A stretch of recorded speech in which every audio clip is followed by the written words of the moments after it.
नमस्कार दोस्तों, डॉक्टर देवेंद्र सेहरा शो ये मेरे इस चैनल का नाम है जिससे आप जुड़ चुके हैं। उसके लिए आप सबका तहे दिल से शुक्रिया। दोस्तों, आज का टॉपिक जो हम डिस्कस करने वाले हैं वो जो हमारा पुराना टॉपिक चल रहा है सीबो, उसी की सीरीज में ये चौथा पार्ट है और ये है रिगार्डिंग सांसों में बदबू आने। आप जानते हैं क्या, अगर आपकी सांस में बैड स्मेल आती है या आपके मुंह से बैड स्मेल आती है तो उसकी वजह सीबो भी हो सकता है। ये एक बड़ा सेंसिटिव विषय है।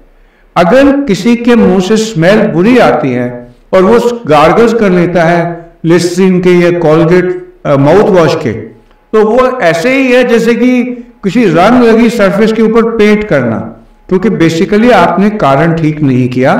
थोड़ी देर बाद फिर मुंह से बुरी स्मेल आने लगेगी, बैड स्मेल आने लगेगी।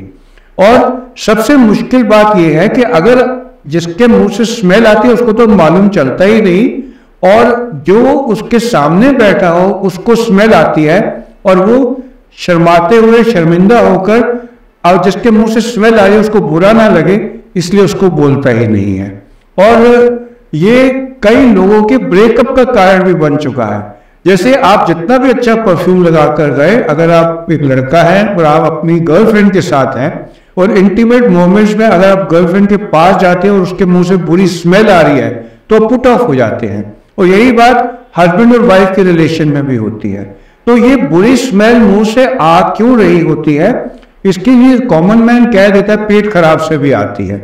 ये पेट खराब क्या है? ये सीबो ही है। तो इसी सीबो के बारे में हम बात करेंगे कि इससे बैड स्मेल मुंह में कैसे आती है।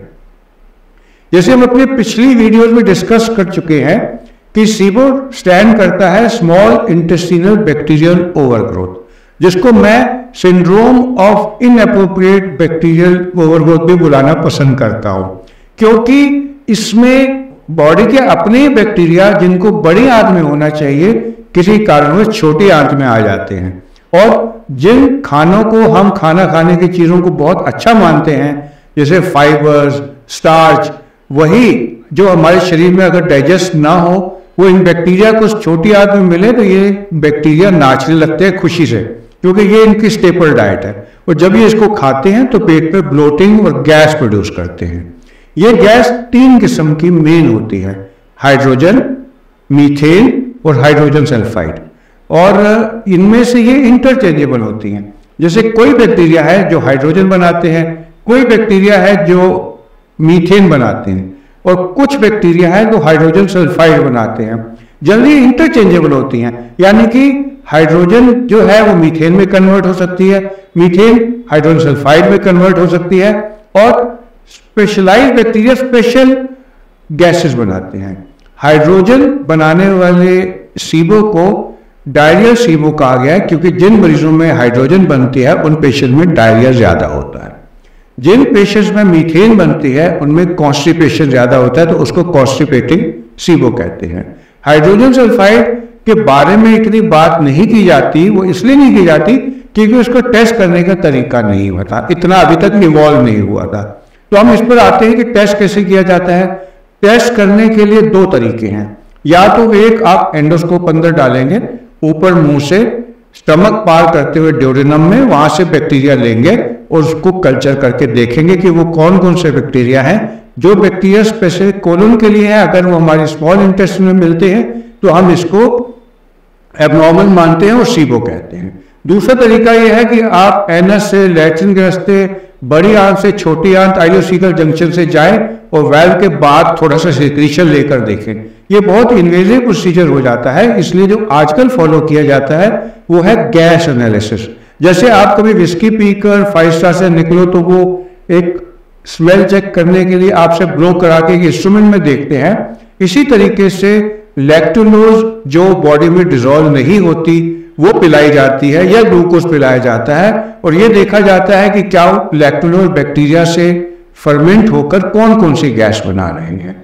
नॉर्मली मीथेन बनती है, हाइड्रोजन बनती है और हाइड्रोजन सल्फाइड बनती है।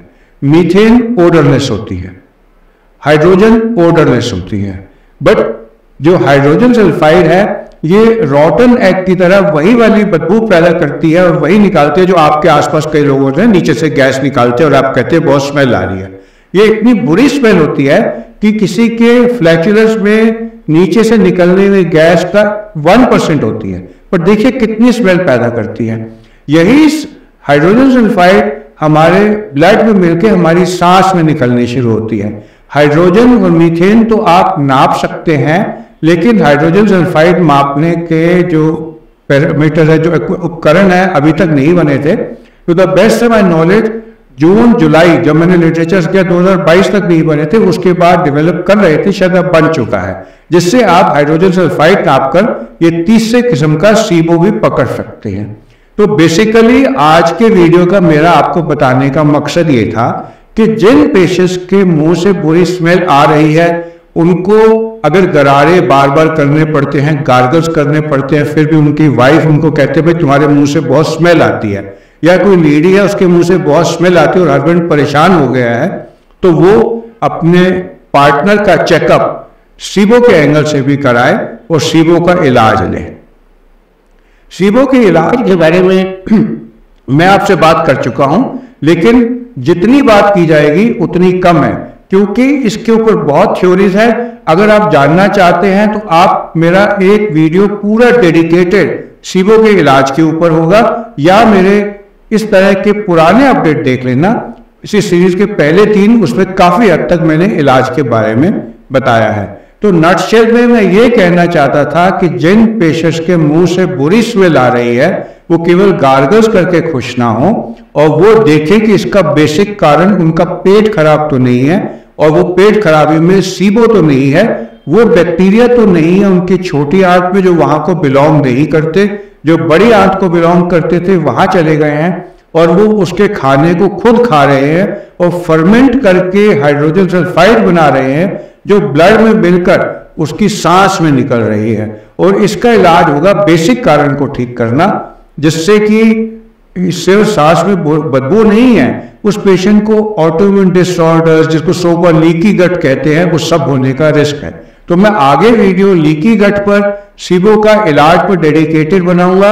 आप सबका मेरे साथ जुड़ने के लिए धन्यवाद।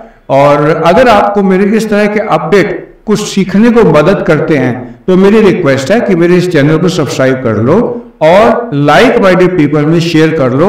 और मेरे सुनने वालों में ऐसा कोई जरूर होगा जिसके दोस्त के मुंह से बुरी स्मेल आती होगी, तो वो इसके साथ वो शेयर कर लें।